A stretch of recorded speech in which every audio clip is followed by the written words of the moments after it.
Welcome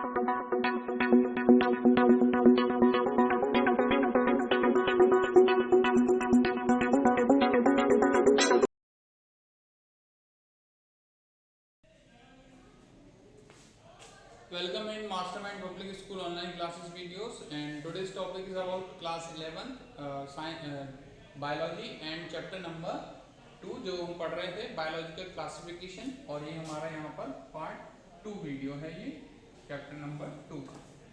So now यहाँ पर हम देख रहे हैं, लास्ट वीडियो में हमने देखा था कि ऑर्गेनिज्म को क्लासीफाई करने के लिए साइंटिस्ट ने अपने व्यू शेयर किए थे और उनमें हमने देखी थी क्लासिफिकेशन की टेक्निक्स। तो जिसमें हमने देखा था कैरोलस, लिनियस या लिनियस ने 2 किंगडम क्लासिफिकेशन सिस्टम दिया था और उस अकॉर्डिंग हमने इंडिविजुअली दोनों किंगडम के आपके कैरेक्टर्स वहाँ पर डिस्कस किए थे। नाउ आज के वीडियो में हम यहाँ पर देखेंगे कि फर्दर उस क्लासिफिकेशन में कुछ डिमेरिट्स थे, कमियां थी, जिनको आगे ध्यान में रखते हुए साइंटिस्ट ने फर्दर एनिमल्स को ऑर्गेनिज्म को क्लासिफाई किया, उनके और ज्यादा स्ट्रक्चरली और अपन कहें मॉर्फोलॉजिकल कैरेक्टर को देखते हुए। तो यहाँ पर आ जाता है नेक्स्ट, आपका जाता है 5 किंगडम क्लासिफिकेशन, यानी कि सारे ऑर्गेनिज्म को 5 किंगडम में क्लासिफाई किया गया based on their particular characters. तो यहाँ पर scientist R.H. Whittaker in the year 1969 proposed 5 kingdom classification system, और उन्होंने ये 5 किंगडम क्लासिफिकेशन सिस्टम जिस बेसिस पे दिया या ऑर्गेनिज्म के जिन कैरेक्टर्स पे दिया वो क्या क्या है यहाँ पर एक बार अपन देख लें। तो बेसिस ऑफ क्लासिफिकेशन में हम देखेंगे कॉम्प्लेक्सिटी ऑफ द सेल, कि पर्टिकुलर ऑर्गेनिज्म जिसको हम क्लासिफाई करना चाह रहे हैं वो आपका सेलुलरिटी में किस टाइप का है, कि कॉम्प्लेक्सिटी क्या है, कि वो प्रोकैरियोटिक सेल को बिलोंग करता है या फिर वो यूकैरियोटिक सेल को बिलोंग करता है। नाउ यहाँ पर देखें complexity of the body organisation, यानी कि पर्टिकुलर ऑर्गेनिज्म की बॉडी की कॉम्प्लेक्सिटी क्या है, क्या वो एक अकेले सिंगल सेल का बना हुआ है, दैट मीन्स यूनिसेलुलर है, या फिर बहुत सारे सेल को कंपोज करके बना हुआ है, मल्टी सेलुलर हो जाता है। फिर वहीं पे अपन देखें थर्ड उन्होंने जो बेसिस लिया क्लासिफिकेशन के लिए वो था ऑर्गेनिज्म में मोड ऑफ न्यूट्रिशन, यानी कि ऑर्गेनिज्म अपने न्यूट्रिशन के लिए कौन सा मोड को अपनाता है, जिसमें हम कहते हैं 2 टाइप का हो जाता है। एक हो जाता है ऑटोट्रॉपिक न्यूट्रिशन, फॉर एग्जांपल जैसे अपन देखते हैं फोटोसिंथेटिक बैक्टीरिया हो जाते हैं, या फिर अपन कहें प्लांट्स की बात करें जो कि फोटोसिंथेसिस करके सेल्फ न्यूट्रिशन कर सकते हैं, तो वो सारे आ जाते हैं ऑटोट्रॉपिक न्यूट्रिशन में। तो वहीं कुछ ऑर्गेनिज्म ऐसे हैं जो कि न्यूट्रिशन के लिए डायरेक्टली या इनडायरेक्टली दूसरे ऑर्गेनिज्म पर डिपेंडेंट हैं, तो वो हम कह देते हैं heterotrophic nutrition. Now heterotrophic nutrition जो मोड है ऑर्गेनिज्म का, उसमें 2 केसेस आगे फिर देखने को मिलते हैं कि ऑर्गेनिज्म अपना फूड को कैसे बॉडी में ला रहा है, जिसमें अपन कहते हैं कि या तो वो उसको डायरेक्टली एब्जॉर्ब कर ले रहा है एक्सटर्नल एनवायरनमेंट से, या फिर वो पहले क्या कर रहा है फूड का इंजेक्शन कर रहा है। तो इस बेसिस पे फिर आगे ऑर्गेनिज्म को क्लासीफाई किया गया। तो ये वो बेसिस ऑफ क्लासिफिकेशन थे। इसके अलावा एक और रोल ऑफ ऑर्गेनिज्म, तो पर्टिकुलर ऑर्गेनिज्म का इन्वायरमेंट में कहें या अपन इकोसिस्टम में कहें क्या रोल है, कि वो प्रोड्यूसर है, उत्पादक है, कंज्यूमर है, उपभोक्ता है, या फिर डिकम्पोजर है, अपघटक है। तो ये एक क्लासिफिकेशन का बेसिस साइंटिस्ट R.H. विटेकर ने लिया, और इस अकॉर्डिंग हमने ऑर्गेनिज्म को based on these characters 5 kingdom classification दिया। तो हम एक बार देख लेते हैं कैसे वो 5 किंगडम में क्लासीफाई किया बेसिस ऑन दीज कैरेक्टर्स, और उन किंगडम्स के क्या क्या नाम थे। जैसे कैरोलस लिनियस ने 2 किंगडम में क्लासीफाई किया था। पहला था आपका प्लांटी, जिसमें सारे मेंबर्स प्लांट्स और अदर जो भी थे। इसके अलावा दूसरा उन्होंने रखा था किंगडम एनिमेलिया, जिसमें ज़्यादा करके एनिमल्स थे। सो ऐसे ही R.H. विटेकर ने जो 5 किंगडम क्लासिफिकेशन दिया है, उसमें 5 किंगडम कौन कौन से हैं और उनका बेसिस ऑफ क्लासिफिकेशन ऑर्गेनिज्म का ये जो प्रॉपर्टीज हैं इनके बेसिस पे कैसे किया गया है। नाउ तो जो क्राइटेरिया R.H. विटेकर ने फॉलो किया, उन क्राइटेरिया के बेसिस पे उन्होंने सारे लिविंग ऑर्गेनिज्म को, जैसा कि हमने पढ़ा है, 5 किंगडम क्लासिफिकेशन प्रपोज किया। तो 5 किंगडम क्लासिफिकेशन में जो 5 किंगडम है एक एक करके अपन उनके नाम देखते हैं। तो सबसे पहले जैसे आप देख रहे हैं लिविंग ऑर्गेनिज्म, तो सबसे पहला कैरेक्टर हमने देखा सेल का, तो कॉम्प्लेक्सिटी ऑफ द सेल, कि वो ऑर्गेनिज्म किस टाइप की सेल को बिलोंग करता है। कि अगर ऑर्गेनिज्म प्रोकैरियोटिक सेल्स को बिलोंग करता है तो सारे प्रोकैरियोटिक ऑर्गेनिज्म को उन्होंने एक सिंगल किंगडम मोनेरा में यहाँ पर क्लासिफाई किया। तो ये आपका हो जाता है पहला किंगडम, 5 किंगडम क्लासिफिकेशन। फिर कॉम्प्लेक्सिटी और सेल में दूसरी टाइप का सेल है, हम बात कर रहे हैं सेकेंड टाइप यूकैरियोटिक सेल। तो यूकैरियोटिक सेल में फिर उन्होंने सेकेंड बेसिस ऑफ क्लासिफिकेशन चुना जो था आपका complexity of the body organism, यानी कि सारे के सारे यूकैरियोटिक हैं, लेकिन कॉम्प्लेक्सिटी ऑफ बॉडी ऑर्गेनिज्म की बात करें कि यूकैरियोटिक में कि वो यूनिसेलुलर है कि एक कोशिका का बना है, सिंगल सेल का बना हुआ है, या फिर मल्टीपल सेल्स यानी बहुत सारी सेल्स का बना हुआ है। तो सारे सिंगल यानी कि यूनिसेलुलर और यूकैरियोटिक ऑर्गेनिज्म को उन्होंने एक सिंगल किंगडम यहाँ पर प्रोटिस्टा में क्लासिफाई कर दिया आर.एच. विटेकर ने। नाउ नेक्स्ट आपका बेसिस ऑफ क्लासिफिकेशन हम देखें तो मल्टी सेलुलर तो है, लेकिन मोड ऑफ न्यूट्रिशन क्या है कि न्यूट्रिशन में वो ऑटोट्रॉपिक है या फिर हेटेरोट्रॉपिक है। तो अगर मोड ऑफ न्यूट्रिशन में हम कहें ऑटोट्रॉपिक हो जाता है तो उन सभी के लिए उन्होंने एक सिंगल किंगडम प्लांटी बनाया। तो यहाँ पर ये हो जाता है kingdom number 3। Next heterotrophic nutrition में हमने पढ़ा कि फूड या न्यूट्रिशन के लिए 2 मोड्स हैं, ठीक, या तो वो डायरेक्टली फूड को एब्जॉर्ब करता है या फिर पहले वो इंजेस्ट करता है उसके बाद आगे के प्रोसेस होते हैं। तो यहाँ पर ऐसे ऑर्गेनिज्म जो यूकैरियोट हैं, मल्टीसेलुलर हैं, हेटेरोट्रॉपिक हैं, लेकिन मोड ऑफ न्यूट्रिशन बोल रहे हैं पहले वो फूड को एब्जॉर्ब कर लेता है, तो उसके लिए सिंगल किंगडम उन्होंने यहाँ पर बता दिया, वो था फंगाई, यानी कि सारे फंगस को उन्होंने सिंगल किंगडम फंगाई में क्लासिफाई कर दिया। और लास्टली के ऑर्गेनिज्म यूकैरियोट है, मल्टीसेलुलर है, हेटेरोट्रॉपिक है और पहले फूड को इंजेस्ट करता है यानी बॉडी में अंदर लेता है, तो वो सारे के सारे किंगडम एनिमेलिया में क्लासिफाई हो गए। तो यहाँ पर एनिमेलिया में अपन ये सबसे लास्ट किंगडम नंबर 5 आ जाता है। तो इस तरह बेसिस ऑफ क्लासिफिकेशन के अंडर उन्होंने 5 किंगडम में लिविंग ऑर्गेनिज्म को क्लासिफाई कर दिया आर.एच. विटेकर ने, और इनकी कुछ इंडिविजुअल किंगडम की कुछ प्रॉपर्टीज है वो अपन यहाँ पर एक टेबल के फॉर्म में अभी देखेंगे। इसके बाद आगे साइंटिस्ट ने इससे रिलेटेड कुछ और मॉडिफिकेशन किए जो कि न्यू 5 किंगडम क्लासिफिकेशन के अंडर अपन पढ़ेंगे। और इसके अलावा एक साइंटिस्ट ने एक और क्लासिफिकेशन सिस्टम दिया जिन्हें कहते हैं डोमेन सिस्टम, उसके बारे में थोड़ा सा नॉलेज लेंगे। तो यहाँ पर पहले मैं आपको 5 किंगडम क्लासिफिकेशन में ऑर्गेनिज्म के कुछ प्रॉपर्टीज अपन बता देते हैं ईच किंगडम की। सो 5 किंगडम जैसे अपन ने किंगडम के नाम देखे यहाँ पर मोनेरा, प्रोटिस्टा, फंगाई, प्लांटी और एनिमेलिया। तो इंडिविजुअली जैसे अपन ने सेल का टाइप देखा तो मोनेरा में जैसे हमने पढ़ा कि सेल टाइप हो जाता है सारे के सारे प्रोकैरियोटिक ऑर्गेनिज्म हैं। प्रोटिस्टा में अपन बात करें कि सेल टाइप यूकैरियोटिक है, ठीक है। फंगाई में भी यूकैरियोटिक, प्लांटी और एनिमेलिया में भी यूकैरियोटिक, ठीक है। नाउ सेल वॉल की बात करें कि सेल तो है, तो यहाँ पर प्रोकैरियोटिक में जैसे आपको पता है नॉन सेलुलोज है, पॉलीसेकेराइड और अमीनो एसिड की मिलकर के बनी है। यहाँ पर बात करें प्रोटिस्टा में प्रेजेंट इन सम, यानी किसी किसी में मिलती है, सभी में प्रेजेंट नहीं है। फंगाई में बात करें तो सेल वॉल है और काय की बनी हुई है काइटिन, एक तरह का पॉलीसेकेराइड। नाउ प्लांटी किंगडम की बात करें तो यहाँ पर प्रेजेंट है सेल वॉल और सेलुलोज की बनी हुई है। वही बात करें एनिमेलिया में तो यहाँ पर सेल वॉल एब्सेंट है। फिर थर्ड कैरेक्टर जो सबसे इम्पॉर्टेंट है न्यूक्लियर मेम्ब्रेन और बॉडी ऑर्गेनाइजेशन, कि सेल में न्यूक्लियस है या नहीं है और है तो कैसा है। तो यहाँ पर कहें डायरेक्टली न्यूक्लियर मेम्ब्रेन प्रेजेंट नहीं है, तो सारे प्रोकैरियोटिक में न्यूक्लियर मेम्ब्रेन एब्सेंट हो जाती हैं। बाकी सब में अपन देखें तो न्यूक्लियस में न्यूक्लियर मेम्ब्रेन प्रेजेंट है। बॉडी ऑर्गेनाइजेशन जैसा हमने पढ़ा कि मोनेरा में सारे सेलुलर कहते हैं, सिंगल सेल ही हैं। प्रोटिस्टा में सारे यूकैरियोट तो हैं लेकिन यूनिसेलुलर हैं। वही बात करें फंगाई, प्लांटी और एनिमेलिया में मल्टी सेलुलर हैं, लूज टिश्यू वाले हैं। फंगाई में, प्लांटी में टिश्यू भी हैं और ऑर्गन भी मिलते हैं। ऐसे एनिमल में टिश्यू, ऑर्गन और ऑर्गन सिस्टम लेवल का बॉडी ऑर्गेनाइजेशन मिलता है।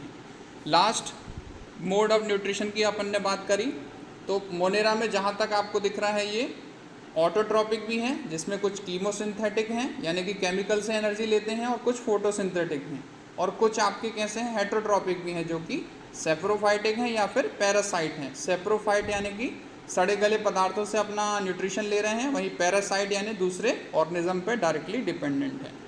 प्रोटिस्टा की बात करें तो ज़्यादा करके आपको कैसे मिलेंगे, ऑटोट्रोपिक, फोटोसिंथेटिक हैं, एंड कुछ इसमें आपको हेटेरोट्रोपिक भी मिल रहे हैं।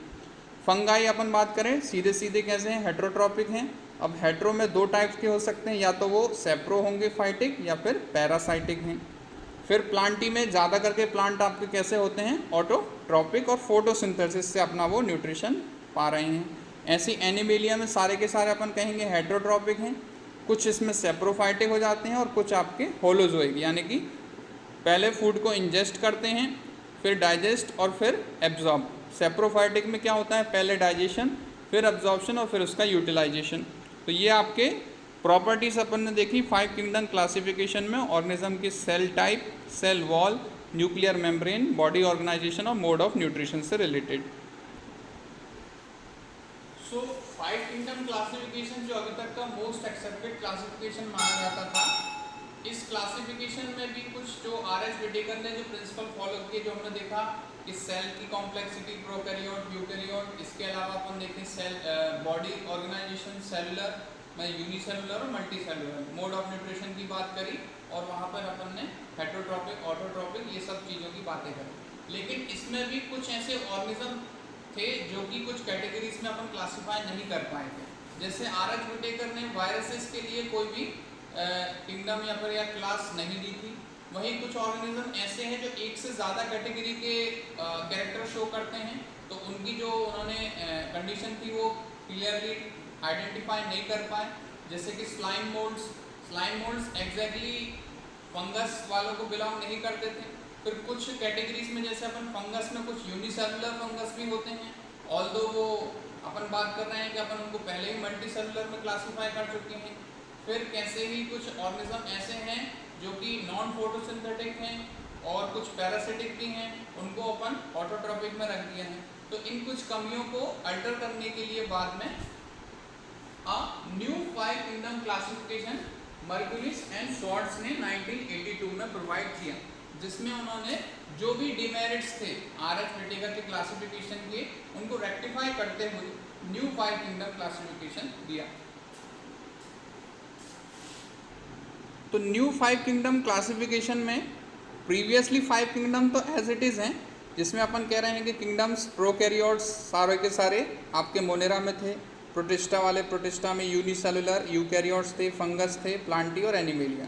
यहाँ पर नॉन सेलुलर वायरस के लिए उन्होंने एक सेपरेटली अपन कहें 6 किंगडम हो जाते हैं, फिर ये टोटल मिला ले तो। फिर यहाँ पर अपन बात करें जो व्हिटेकर ने अलग अलग एल्गीज को, सारे एल्गीज को उन्होंने प्लांट में रख दिया था, लेकिन कुछ एल्गीज जैसे अपन जानते हैं साइनोबैक्टीरिया, ब्लू ग्रीन एल्गी हैं, ये प्रोकैरियोट्स थे। तो प्रोकैरियोट्स में अपन देखें बैक्टीरिया, साइनोबैक्टीरिया जिनको अपन ब्लू ग्रीन एल्गी भी कहते हैं, ऑटोट्रोपिक हो चाहे हेटेरोट्रोपिक हो, मोटाइल हो या नॉन मोटाइल, सभी को उन्होंने प्रोकैरियोट्स में रखा। फिर प्रोटिस्टन की बात करें तो organism resembling the ancestor of plant, animal and fungi, यानी कि प्लांट हो, प्लांट, एनिमल और फंगाई तीनों से जुड़े हुए जो भी यूनिसेलुलर थे और यूकैरियोट थे, उन सबको उन्होंने यहाँ पर रखा। जैसे कि एल्गीज, कुछ एल्गीज जो कि यूनिसेलुलर थे, कुछ प्रोटोजोअन्स ज़्यादा करके यूनिसेलुलर होते हैं, स्लाइम मोल्ड्स आपके यूनिसेलुलर थे, और इनको oomaisites यानी कि जो अर्ली टाइम के फंगस थे उनको प्रोटिस्ट में ही रखा। फिर सारे fungus heterotrophic, non motile, food is digested outside the body end product of digestion absorbed बाद में, तो सभी को फंगस में रखा। फिर सारे प्लांट जो कि नॉन मोटाइल हैं और ऑटोट्रोपिक हैं, सभी को प्लांटी में रखा। एनिमल्स में सारे एनिमल्स हेटेरोट्रोपिक, मोटाइल हैं, फूड पहले इंजेस्ट करते हैं बॉडी में और फिर बाद में डाइजेस्ट करते हैं, तो ये सभी एनिमेलिया में रखा। और एक वायरस के लिए एक सेपरेट कैटेगरी बनाई गई। तो इस तरह से ये न्यू या modified 5 kingdom classification Margulis and Schwartz ने प्रोवाइड किया। सो मॉडिफाइड कह लीजिए या फिर न्यू आपका जो 5 किंगडम क्लासिफिकेशन के अलावा एक और सिस्टम आ जाता है क्लासिफिकेशन का, that is 3 domain of life. So American microbiologist एवं आपका फिजिसिस्ट कार्ल वूज 1990 में उन्होंने 1990 में ये 3 डोमेन सिस्टम दिया। अकॉर्डिंग टू हिम कि द लाइफ ऑफ ऑर्गेनिज्म कह लीजिए या फिर जो ऑर्गेनिज्म का जो ट्री है वो 3 डोमेन्स में उन्होंने उसको डिवाइड किया। तो जो हम पढ़ते हैं 5 किंगडम क्लासिफिकेशन में प्रोकैरियोट्स के लिए, तो उन्होंने प्रोकैरियोट्स में भी कुछ ऐसे डिफरेंसेस पाए गए, जैसे कि दोनों प्रोकैरियोट यूकैरियोट से कैसे डिफरेंस थे, ये तो उन्होंने बताया कि न्यूक्लियस मेम्ब्रेन प्रोकैरियोट में अपन ने कहा एब्सेंट है, और यूकैरियोटा में, जो यूकैरियोट्स में है, न्यूक्लियस की मेम्ब्रेन प्रेजेंट होती है। लेकिन कुछ प्रोकैरियोट आपस में ऐसा डिफरेंस भी शो करते हैं, जैसे कि राइबोसोमल आरएनए, यानी कि आरएनए के डिफरेंस की बेसिस पे उन्होंने प्रोकैरियोट्स को 2 डोमेन में डिवाइड कर दिया। तो पहला डोमेन हो जाता है यहाँ पर आर्की, दूसरा डोमेन हो जाता है बैक्टीरिया, और लास्ट डोमेन हो जाता है यूकैरियोटा। तो कार्ल वूज ने लिविंग ऑर्गेनिज्म को 3 डोमेन सिस्टम में डिवाइड किया, जिसमें से शुरू के 2 डोमेन, इसमें आपको सारे प्रोकैरियोट्स मिल जाएंगे, और लास्ट डोमेन में उन्होंने सारे यूकैरियोट्स को रखा। नाउ प्रोकैरियोट्स में उन्होंने 2 जो डोमेन बनाए, तो आर्की में ऐसे प्रोकैरियोट्स रखे जिनमें कि अपन कहें राइबोसोमल आरएनए।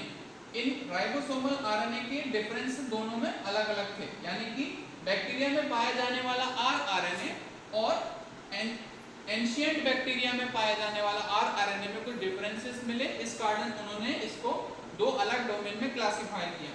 तो आर्की डोमेन में उन्होंने कुछ एंशिएंट बैक्टीरिया को कहा, जिसमें थे मेथोनोजेंस, यानी कि मेथेन गैस से अपना न्यूट्रिशन लेने वाले, हेलोफाइल्स यानी कि एसिडिक मीडियम में रहने वाले, और थर्मिडो एसिडोफिल्स यानी कि उच्च तापमान और एसिडिक मीडियम में रहने वाले। तो ये 3 बैक्टीरिया की जो कैटेगरी थी, उनको यहाँ पर उन्होंने एंशिएंट बैक्टीरिया कह लीजिए या फिर आर्की डोमेन में रखा। वहीं जो अभी के बैक्टीरिया हैं, प्रोकैरियोट्स हैं, और इनमें आरएनए कुछ डिफरेंट था एंशिएंट बैक्टीरिया से। उनमें 2 कैटेगरी थी, हेटेरोट्रॉपिक बैक्टीरिया और साथ में साइनोबैक्टीरिया, जिसको हम ब्लू ग्रीन एल्गी के नाम से जानते हैं, उनको उन्होंने सेकेंड डोमेन बैक्टीरिया में रखा। और सारे के सारे जो यूकैरियोट्स थे, उनको उन्होंने थर्ड डोमेन, जिसको अपन बोल रहे हैं यूकैरियोटा, उसके अंतर्गत रखा, और उस थर्ड डोमेन को उन्होंने फर्दरली 4 किंगडम में क्लासिफाई किया। तो यहाँ से अपन देख सकते हैं कि जो डोमेन है वो किंगडम से भी हायर कैटेगरी है, यानी टेक्सोनॉमी में देखा जाए तो डोमेन किंगडम से भी बड़ी कैटेगरी हो जाती है। तो यहाँ पर उन्होंने थर्ड डोमेन को 4 किंगडम में डिवाइड किया, जो ऑलरेडी अपन पढ़ चुके हैं, आर एच विटेकर में सेम है, प्रोटिस्टा, फंगाई, प्लांटी और एनिमेलिया। तो यहाँ पर उन्होंने जो मेजर डिफरेंसेस थे उनको ध्यान में रखते हुए पूरे लिविंग ऑर्गेनिज्म को 3 डोमेन सिस्टम में क्लासिफाई किया, जो कि अमेरिकन माइक्रोबायोलॉजिस्ट और फिजिसिस्ट कार्ल वूज ने 1990 में किया। तो ये था इस चैप्टर से रिलेटेड आखिरी टॉपिक, जो 3 डोमेन सिस्टम हम पढ़ते हैं कार्ल वूज के द्वारा, और तीनों डोमेन में कौन कौन से ऑर्गेनिज्म उन्होंने कैसे कैसे क्लासिफाई किए।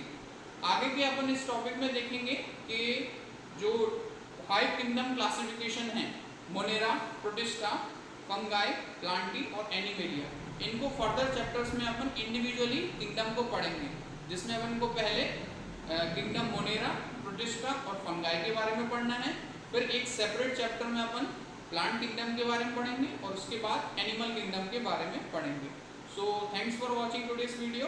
Kindly do share, like and subscribe our videos and study well.